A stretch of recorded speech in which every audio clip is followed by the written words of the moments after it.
It's another Sunday night, and we are live tonight here on Midwest Sports Net. Thanks for watching. As always, during our live streams, I encourage you to let us know from where you are watching. And again, tonight, let us know what the temperature is from where you are watching. We'll try to keep up with all of that. We have moved into 2024, and we're talking basketball now. College basketball, women's basketball, men's basketball. Tonight, we're doing men's basketball. We're talking about the players who have made the top 100 watch list for the Bevo Francis Award. Small college basketball puts on the Bevo Francis Award each year. They've been doing this for a number of years now, I think 6 or 7.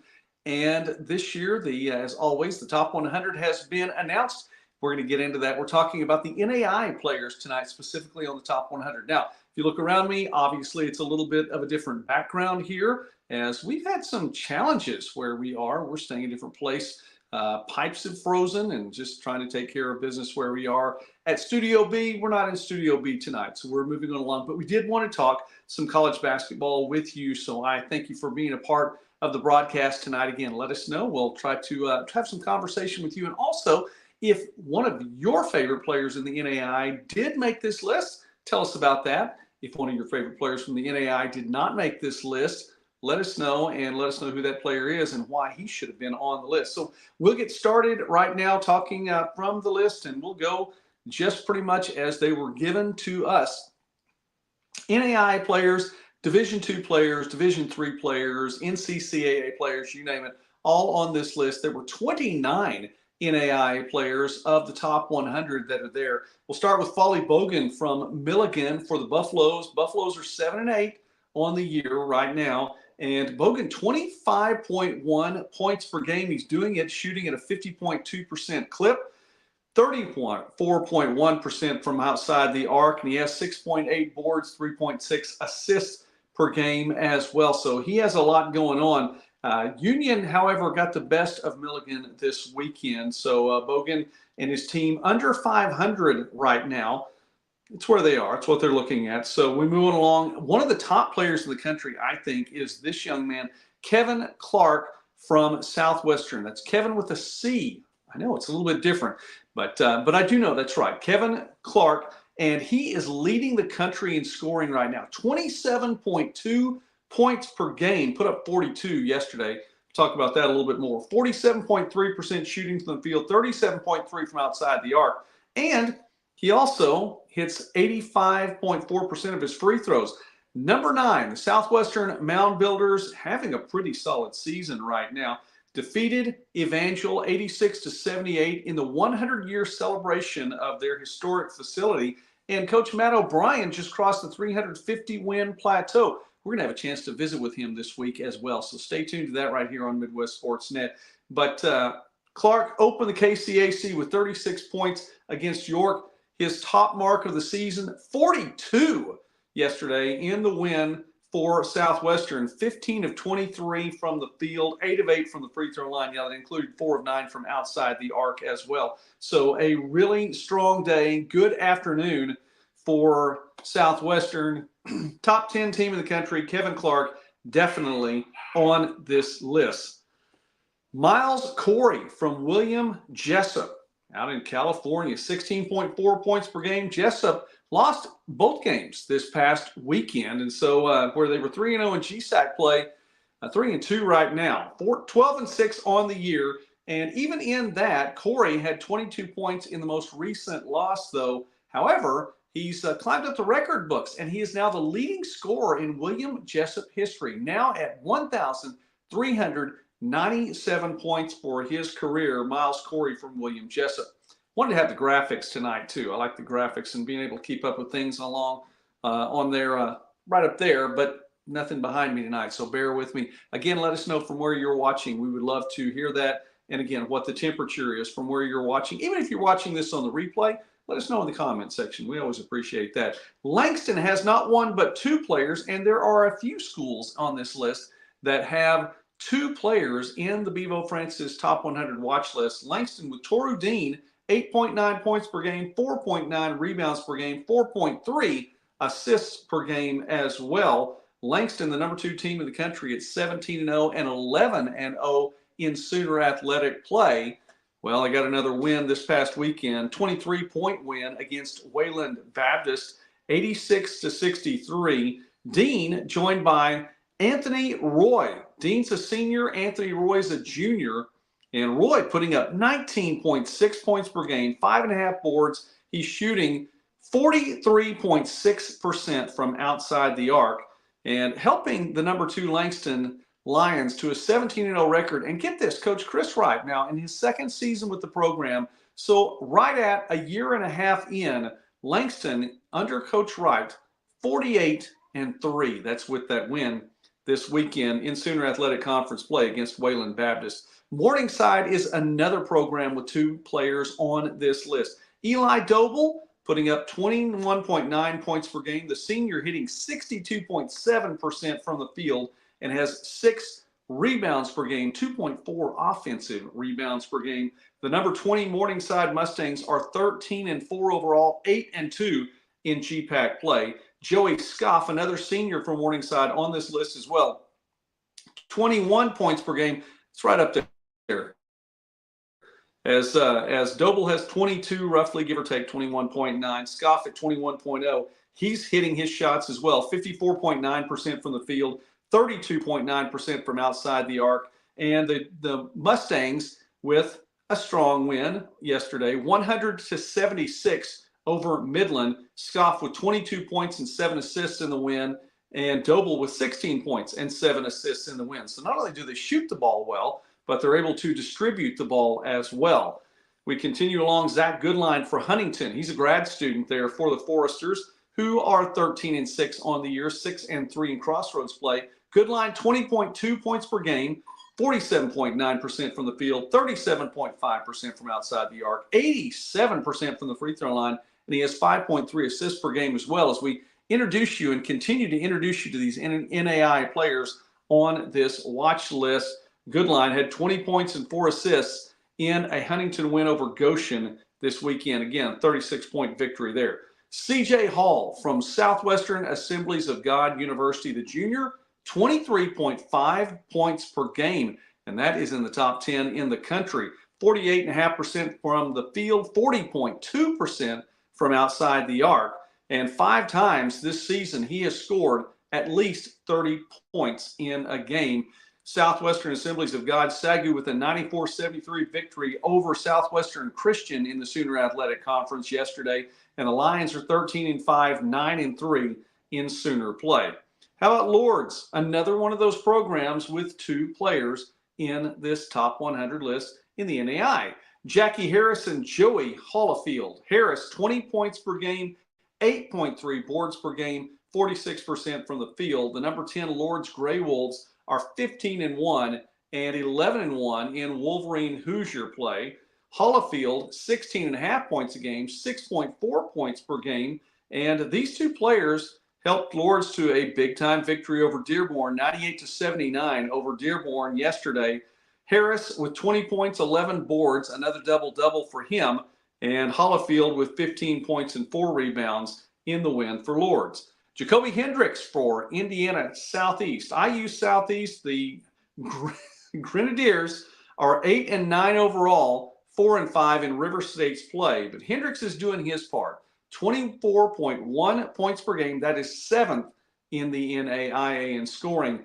51% from the field. 40.2% from outside the arc. 81% from the free throw line. Oh, and he scored 40-plus points 3 times this season already. IU Southeast fell, however, to Midway, 80-65. That's just not a good game there. But Hendricks doing his part, 11 points, 4 assists in the loss to Midway. Let's go back west or out west, excuse me. Trent Hudgens, Arizona Christian.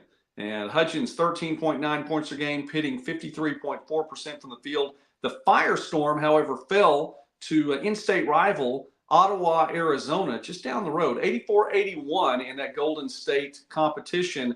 That was yesterday. Hudgens had 17 points in the win, though, for ACU. Cedric Johnson, he had a big day yesterday. This matches up a couple of teams that have players in this list, this top 100 from the NAIA. Big time day for Cedric Johnson, and he's had a big time year as well. 24.2 points per game scoring this season. That is sixth in the NAIA. 7.6 rebounds per game. 57.4% from the field. 43.1% from outside the arc. He has 3.2 assists per game as well. He's had 19 points in each game this season. Minimum of 19 points in each game this season. 5 double-doubles on the year. And he has helped St. Xavier to a 12-6 record, 7-3 in CCAC play. St. Xavier had a huge win yesterday against Olivet Nazarene, another team that has a player in. We'll talk about that a little bit later on. He hit the game-winning shot, and Olivet Nazarene had the lead late in the game. Looked like they just needed to hang on, and St. Xavier just wouldn't give up. Olivet Nazarene with a 3-point lead. Then, after a missed free throw, the lead was just 2. Put one in, one back out. Johnson, with 3 seconds left, drives in, gets the layup, and one, makes the free throw. 76-75, St. Xavier with a victory. St. Johnson, a huge season and a very, very big win for the Cougars. I want to say thanks to you all for watching this live stream tonight. Tell us from where you're watching in the chat and what the temperature is, by the way, where you are. It is at, I believe it's at 26 right now where I am. Wind chill obviously has that at a little bit cooler.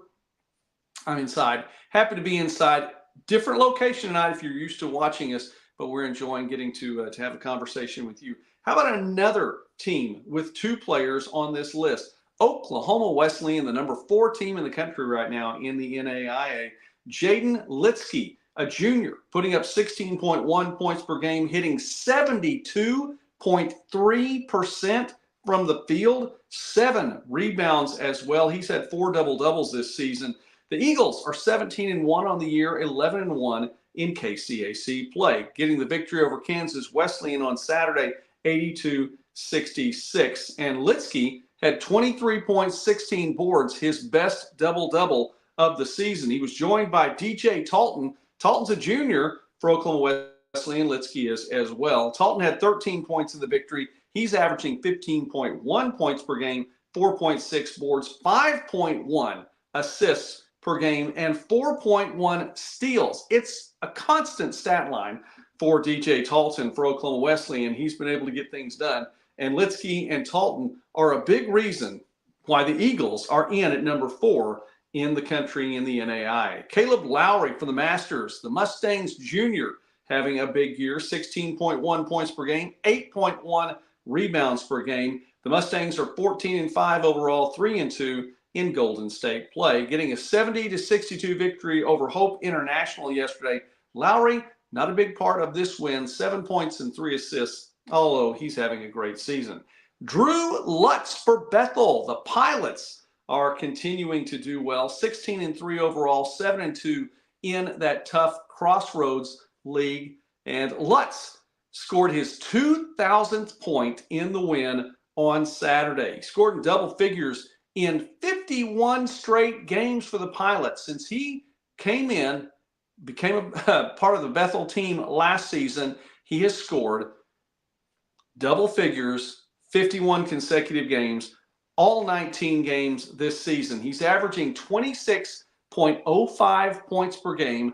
That's good enough for number 2 in the country. 4.0 rebounds per game, 4.3 assists per game, and he's doing it shooting 48.9% from the field, 34.2% for outside the arc, and he hits 87.6% of his free throws. Lutz having a fantastic year, making his mark in 23-24. Bethel again with a 9-point win over Taylor, 75-66.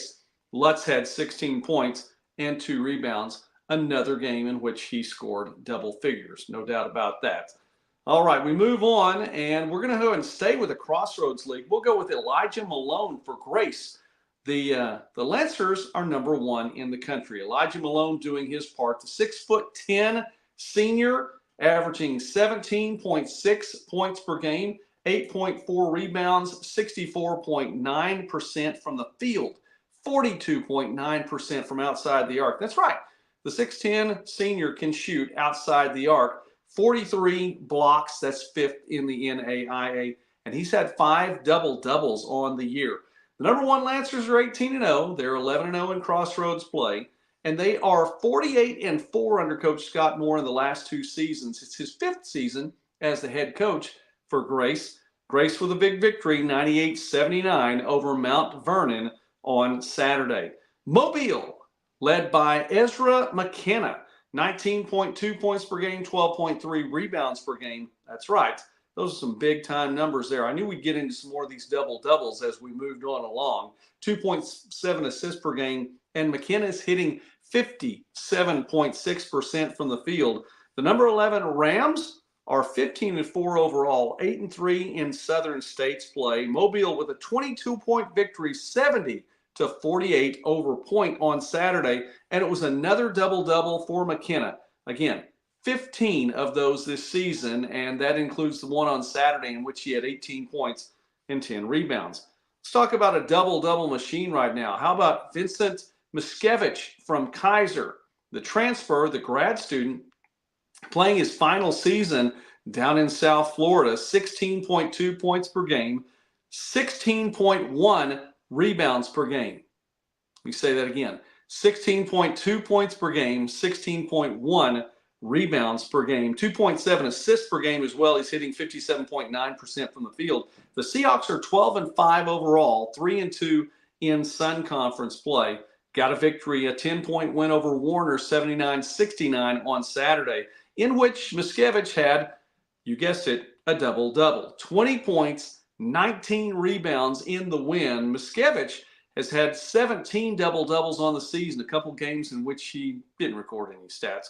But of those games in which he played, and that is all of them, 17 double-doubles on the year since he transferred in.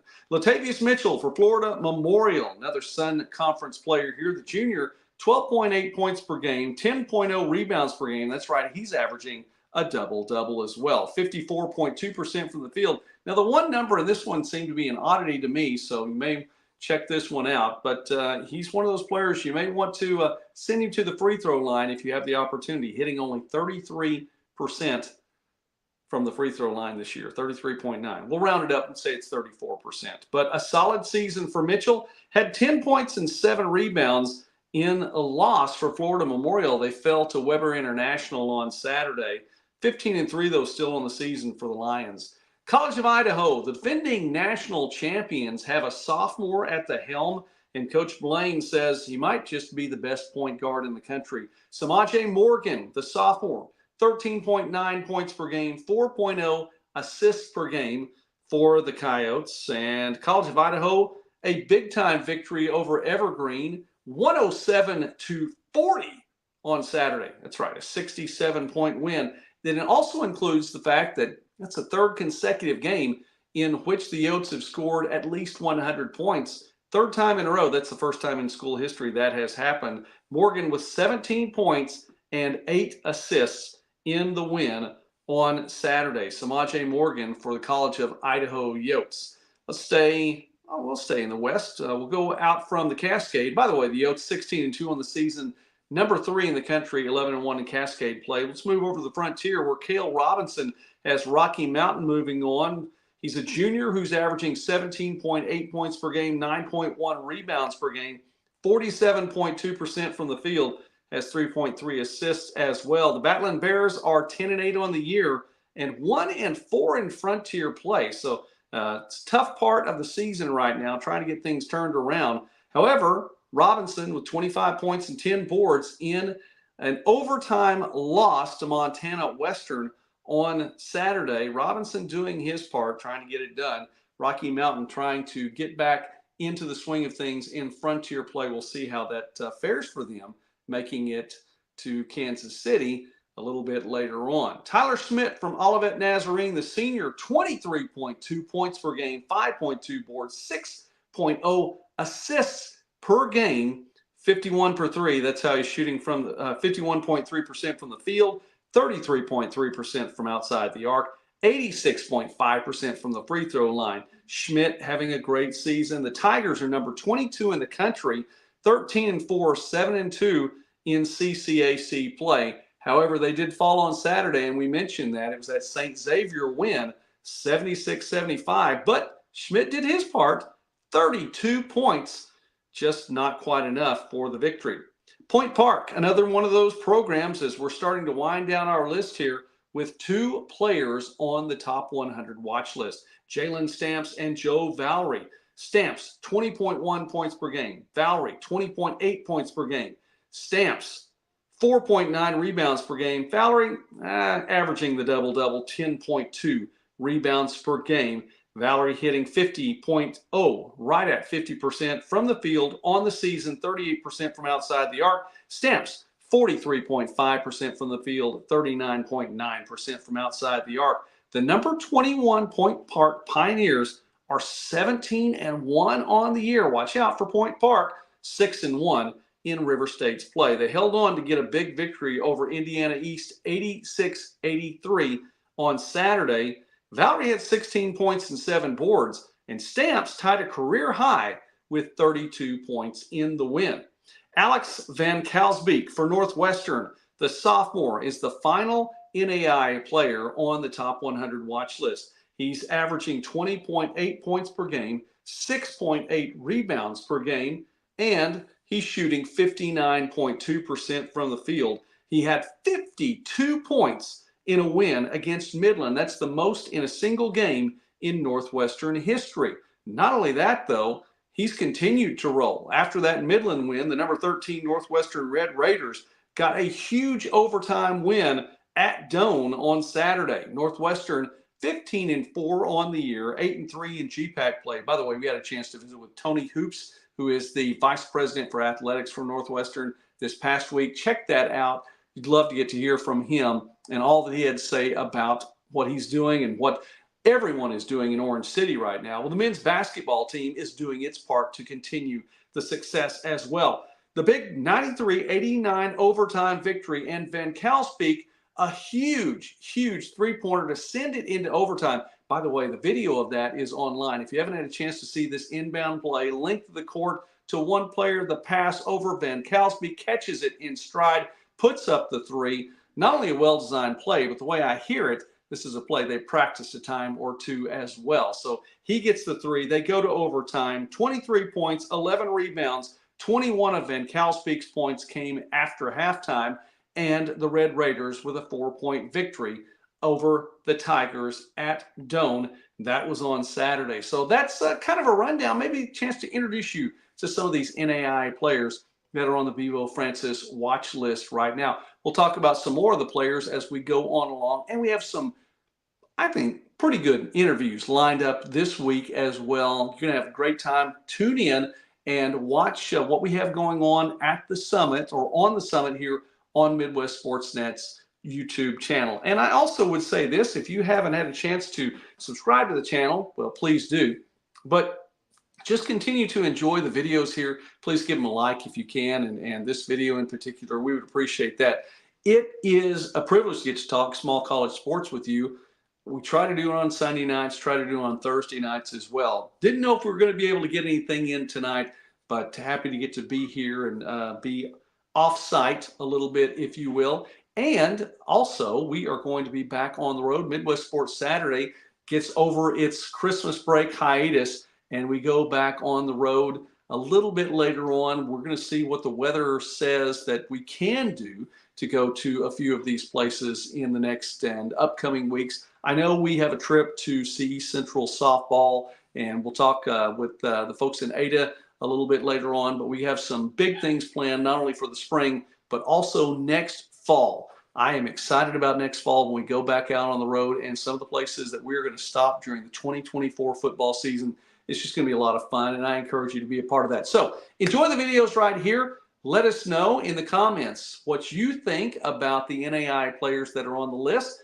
Were these players that you would have put on there? And is there somebody on there that you think the folks there at Small College Basketball should have put on that list that you think that player is having a great season as well? So I appreciate you watching tonight. Thanks for being a part of this here, as we're going to keep it under half an hour tonight, and just continue again to be a part of the channel Midwest Sportsnet. Thanks for watching. God bless you all, and have a great night. I have to pull this back up here so I can end this stream. Have a great night.